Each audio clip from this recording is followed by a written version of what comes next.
You were forced to resign, tapos hindi ka naman naging Presidential Chief of Staff. What really happened? Bakit ka natanggal? I think the shortest na naging ESIC, former ESN Senator Ed Angara during the time of President Erap. Kasi abbreviated yung term ni Pangulong Estrada eh. And ako ay inappoint bilang Presidential Chief of Staff after my stint as Executive Secretary. But sa tingin ko nga noon, hindi na untenable na yung sitwasyon namin sa Malacanang. Ikaw, hindi ko na kailangan yan. Bakit sino ba kaaway mo doon? Yung mga gustong maging Pangulo pero hindi naman binoto ng tao. Yung mga astang Pangulo, wala namang mandato. Marami ron sa Malacanang.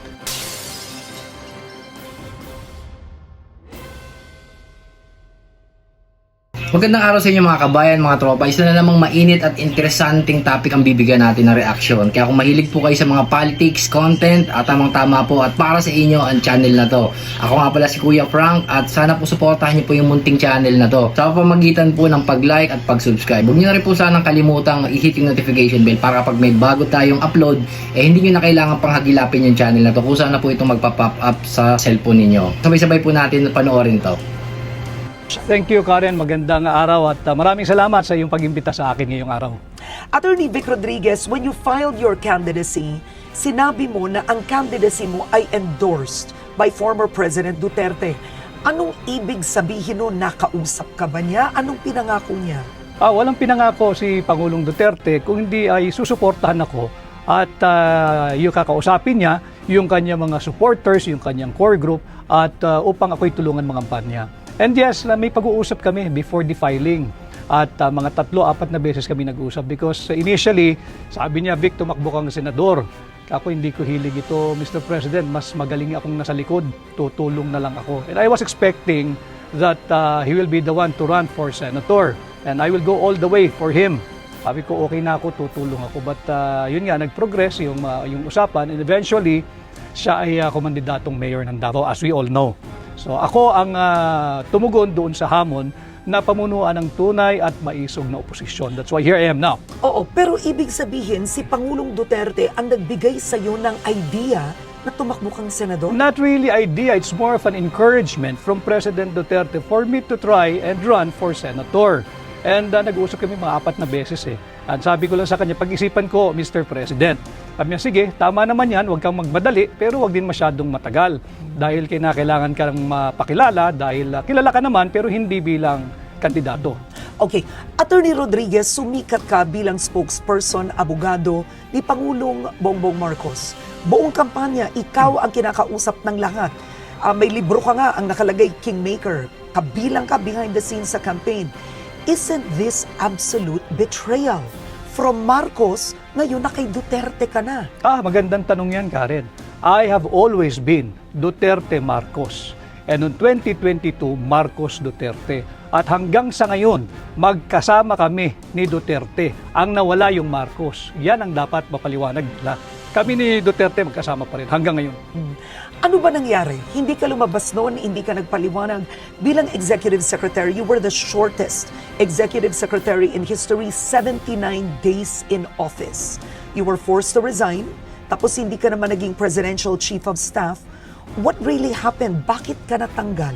I think the shortest na naging ESIC, former ESN Senator Ed Angara during the time of President Erap. Kasi abbreviated yung term ni Pangulong Estrada eh. And ako ay inappoint bilang Presidential Chief of Staff after my stint as Executive Secretary. But sa tingin ko nga noon, hindi na untenable na yung sitwasyon namin sa Malacanang. Ikaw, hindi ko na kailangan yan. Bakit sino ba kaaway mo doon? Yung mga gustong maging Pangulo pero hindi naman binoto ng tao. Yung mga astang Pangulo, wala namang mandato. Marami ron sa Malacanang. At alam naman ng taong bayan who I am referring to, at hindi lang isang tao yan. Kaya nga nagkakagulo ngayon ang ating bansa. But why didn't the President stand by you? Initially, tumatayo siya, tumitindig siya sa aking panig. Pero eventually, bumigay, wala na tayong magagawa ron. And even before I assumed the position of Executive Secretary, Karen, hindi ito alam ng taong bayan. Alam ito ni Bongbong Marcos. Ilang beses ako nagsabi, hindi ko kailangan yan, okay na ako. I don't need that. Pero sabi niya, hindi, samahan mo ko. Pinaghirapan natin dalawa ito at gusto kong patakbuhin mo yung aking tanggapan kagaya ng pagpapatakbo mo nung kampanya. So nandoon yung tiwala. Presidente na yan Hindi naman lahat napapagkatiwalaan ng presidente. So sige, tinanggap ko yung hamon. Pero as we go along, sabi ko, hindi ko kailangan ito, Mr. President. Exit na ako. Okay ako. Okay ako. Huwag mo akong problemahin. Ayos ako. That is why, even in the commission on appointments, kinakailangan nila sumulat sa akin. Hinihingi yung documents ko. At yun, nag-meeting din kami ni Bongbong Marcos doon sa kanyang private office. Sabi, ba't wala kang dokumento? Hindi ako upo dyan. Hindi ako magpapa sa ilalim sa CA. Ambush yan. But why did you become a critic of the president? Pwede namang nag-resign ka, tumahimik si Attorney Vic Rodriguez, sinaportahan mo on the side, bakit ngayon napaka-active critic mo? Ang sinasabi ng ilan, porket wala lang sa posisyon, eto na siya, kritiko na. Hindi ko kailangan ng posisyon, Karen. Ako nga yung lumayo sa posisyon eh. Tanungin mo ang sambayan ng Pilipino. Ilan ang kayang gumawa ng ginawa ko? I walk away from being DES. Meron akong appointment as the Presidential Chief of Staff. Meron ba Pirmado talaga yun? yan. Meron, nasa libro ko. Because sinabi nila na walang ganun. Hindi, pirmado ni Bongbong Marcos yun. Alam niya yun. Kaharap nung pinirmahan niya, inabot niya sa akin si Naida Angping na ginawa kong PMS Secretary. Si Anton Lagdameo kaharapan. At yung maraming PSG. Pirmado yun. Sa akin ang original hanggang ngayon. At ready ako ipakita yan kahit So, sa forum. why did you have to be a critic? Yun ang tanong ng ilan. Sapagkat nakakaya ka rin eh. Ikaw na rin nagsabi, ako lahat ang kinakausap ng tao. Ako yung nakaharap, mukha ko yung nandoon, salita ko yung nandoon. Tapos iba na ginagawa nung taong ikinampanya ko ng mabuti at tinangkilik naman ng tao. Hindi ito yung aming pinag-usapan. Hindi yung ganitong uri ng pamumuno ang aming napag-usapan. This is not the kind of governance and leadership that we agreed to have pag siya'y pinalad at tangkilikin gawing Pangulo. Yan ang katotohanan. Ngayon, tumatakbo kang senador pero tinatanong ng ilan, bakit namin iboboto si Attorney Vic Rodriguez gayong nung nasa gobyerno siya? Nagkaroon ng ilang kontrobersya. Hindi natin kailangan isa-isahin at idetalye ngayon, but there was the sugar fiasco, issues with appointment, yung na-appoint mo sa Ports Authority, etc., etc. Ang tinasabi ng ilan, pumalpak nga siya doon, ba't ngayon senador pa? Kasi sinungalingan yun. Wala akong palpak, Karen. Yung sugar fiasco, ako ang nagpahuli ng mga asukal. At dito sa programa mo, daming nanonood dito, kung merong makakapagpakita ng dokumento na pinirmahan ko, yung Sugar Order number 3, ay sa iyong programa, Karen, exclusive mo ito, I will withdraw my candidacy for senator. At yung appointments for sale, hanggang ngayon, hindi ako sumailalim at isiniilalim sa kahit anong investigation. Wala ako ni isang kasong administratibo, civil, at best criminal. Wala. So lahat ito'y paninira. Balikan ko lang yung sa Ports Authority na sinasabi nilang bayaw ko. Si Ginoong Chet Pastrana nakilala ko lang nung kampanya. At kay pinagkatiwalaan namin tagadala ng pera para sa mga watchers. At hindi ko bayaw yan. At baka magduda ang asawa ko na meron pa akong ibang pinakasalan pag nagpatuloy yung chismis na bayaw ko si Chet. Yun ang aming biruan ni Chet. Ay hindi ko kaano-ano si Chet.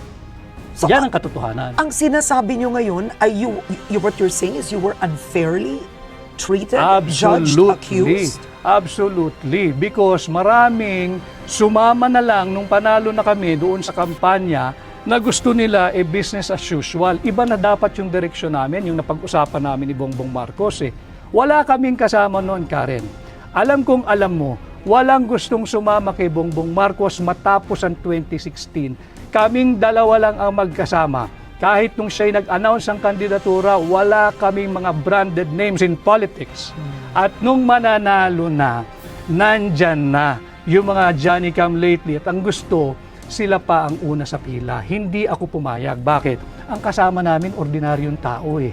Yun muna ang unahin natin na i-recognize. Hindi yung mga branded politician na nandyan na naman at the very first opportunity na magkamal ng yaman, magnanakaw na naman yung mga yan. Yan ang aking linaban. At kaya ako tumatakbo. Hindi ba masakit ito sa iyo personally in your book? Sinulat mo doon na namatay ang iyong nanay. At hindi nagbigay ng condolence, hindi nagbigay ng kahit anuman na message, bulaklak ang Pangulong Marcos. This is correct, no? Tama yan. Yeah. Considering yung pinagsamahan nyo, pinagdaanan nyo, what do you make of this whole experience? Masakit talaga yun. Dahil tinuring mong kaibigan eh. Inakay mo, magkasama kayo doon sa isang bahagi ng buhay niyang napakadilim. At hanggang sa dahan-dahan ay nakikita namin na pasikat ng araw kami magkasama. At nung dumating sa puntong mababa na punto ng aking buhay, dahil nanay ko yun niha-niho, wala kang narinig, masakit yun. At hindi ko hahangarin na mangyari sa kanya o kung kanino man yung experience kong yun at naramdaman kong yun. But how angry are you? Because I'll be honest, you attended the rally in Tagum City. Tinawag ni Pangulong Duterte na bangag si Pangulong Marcos. Nandun ka, nakaupo ka doon. Bakit kailangang nandun ka? Bakit? Bakit kinakailangan ko bang alam kung sasabihin ni Pangulong Duterte? At kami pag magkakasama, hindi kami nagtatanungan anong sasabihin mo, anong sasabihin ko. Wala kaming ganun. Sinabi ni Pangulong Duterte yung sinabi niya dahil marahil meron siyang dahilan. At ako naman, ang lagi kong sinasabi, ulitin ko, dito sa iyong programa, kahit nung magkasama kami ni Bongbong Marcos, lumabas yan And I feel guilty because I'm the one who went around the town and showed everybody yung kanyang negative drug result test. Ba't di ba totoo yun? Kaya nga ang akin, para matapos na yung usapang yan, sumailalim na sa isang open, fair, transparent hair follicle drug test. Para matapos na yan. Kung totoo, di tapos ang usapan. Kung hindi, sampal niya yung resulta doon sa mga nag-aakusa sa kanya. O ito, negative ako. Ganun lang naman yan para matapos na. After all, you're the elected president. At dapat siguro, leadership by example, gawin mo na para matapos na. Sinabi mo during your filing of candidacy, you're sick of corruption, they should temper the greed. How bad is the corruption now? Very bad. What makes you say that? Look at what happened sa Bicol. 200 inosenteng Pilipino patay dahil ninakaw yung flood control funds. Hindi katanggap-tanggap yun. Hindi katanggap-tanggap yun, Karen. Dapat yung nakapagpasko, kagaya nating dalawa, kagaya ng maraming Pilipino kasama pamilya, patay. O paano gagawin natin doon? Sorry? Hindi sila nag-sorry. Patay yun dahil ninakaw yung flood control funds. Nasaan yung 5,500 flood control programs? Yan ang dapat natin pinag-uusapan. Yan ang dapat iniimbestigahan, hindi yung kung ano-ano. Pagkukulang ba ito ng Pangulo? O siyempre, siya Pangulo Siya Pangulo At sa kanyang termino, magdadalawang taon pa lamang, ay 500 billion pesos na ang sinabing nagasta sa flood control programs. Nasaan? Nasaan? Yung sa Bicol na nalubog, bilyong-bilyong piso yun. Bakit nalubog?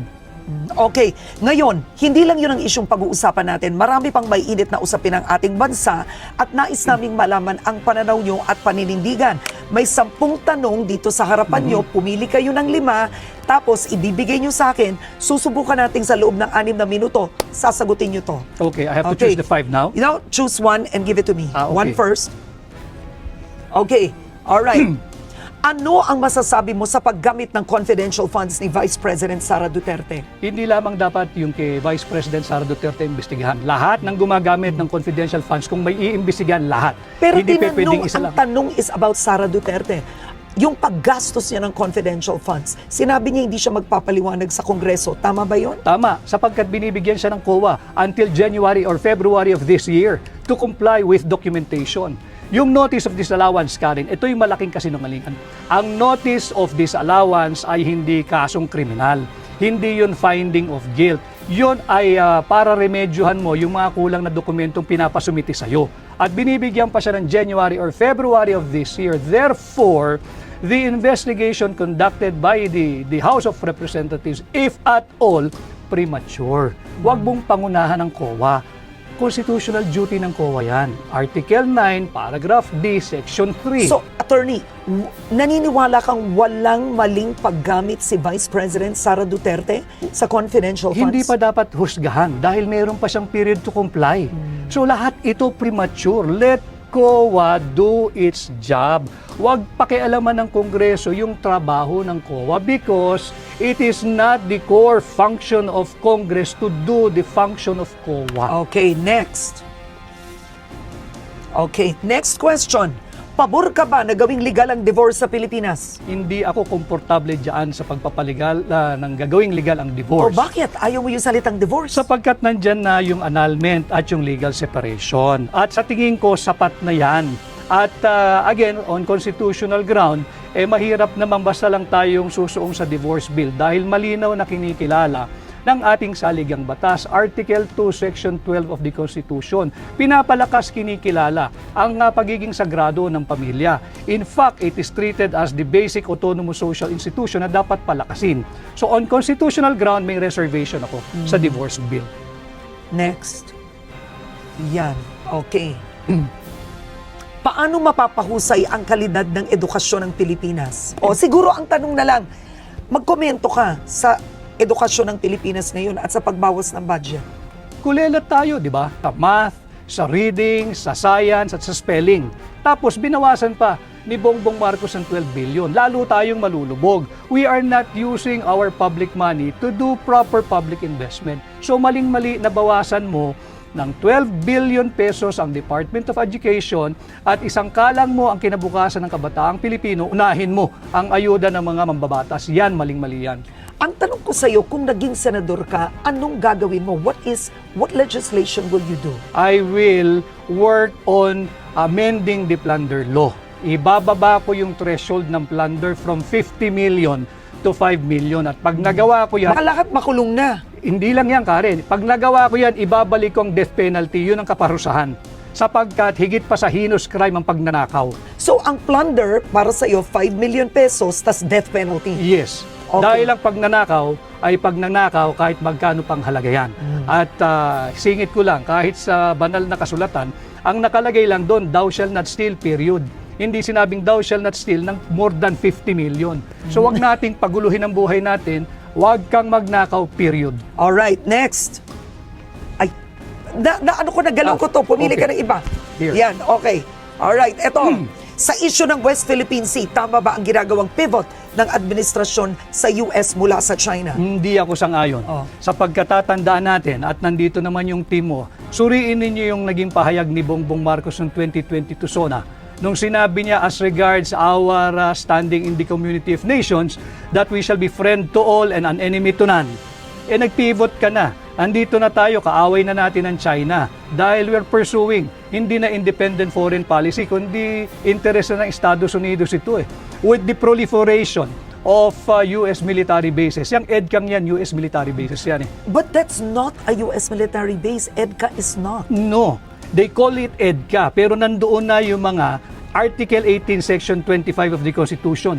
No foreign bases, troops and installation. Anong tawag natin sa EDCA? Andun ang tropa nila, nandun ang base, nandun ang armas, nandun ang bomba, nandun ang missile. That is essentially US military bases. But and even the Supreme Court said EDCA is constitutional. Pero nandirito na sila, Karen. Basahin natin ang Article 18, Section 25. I will not argue with the Supreme Court. I'm a member of the bar. Pero hindi naman lahat ng desisyon ng Supreme Court ay sinasang-ayunan ko. At marami din silang naging desisyon ng araw na binago rin nila paglipas ng panahon. Baka sakali, ganun din ang mangyari dito. Okay. Kasi sinabi mo, in one of your speeches, you said, dapat ihintunaan ng administrasyong ito yung belligerent rhetoric niya. Yes. When it comes to the West Philippine Sea. Yes. Because we're putting our Filipinos in harm's way na nandoon sa teritoryo ng China. Yung Pilipino sa Macau, yung Pilipino sa Hong Kong, yung Pilipino sa mainland China, paano pag nagkaroon ng retaliation? Hindi yung gobyerno ng China, they will not do that. Yung mga Chinese doon, kawawa ang Pilipino, sino mananagot? Pero attorney, masang-ayon ka sa pag-handle ni Pangulong Duterte sa West Philippine No, Sea? ang sinasabi ko, let us diffuse and de-escalate the tension. Huwag nating silaban. Sapagkat yung ginagawa ng mga matatapang na nagsasalita dyan sa gobyerno, that is even punishable under RPC Article 118, Karen. Okay. Alright. Bawal yan. Ang dami ko pa kasi gusto itanong sa inyo Ayoko matapos itong 20 minutes. Kaya pa ba isa muna? Oh, yeah. Kaya pa ba isa? Very quickly lang. Eto, mabilis dapat. Solusyon sa mataas na presyo ng bilihin. Kampanya ni BBM, nandun ka. Sabi nyo, ibababa nyo bigas. 20 pesos Wala kada na ako kilo. dun Wala na ako dun. Kasalanan niya yan. Sapagkat yung budget, sinimulan natin sa budget, talagang inflationary yung budget. Hindi ito developmental budget na dapat sinusulong ng lahat ng Pangulo. Dapat, para malabanan natin yung pagtaas ng presyo, magsimula sa gobyerno. Belt tightening, austerity program, and fiscal discipline. Dapat wag tayong gumastos ng higit sa kinikita ng gobyerno.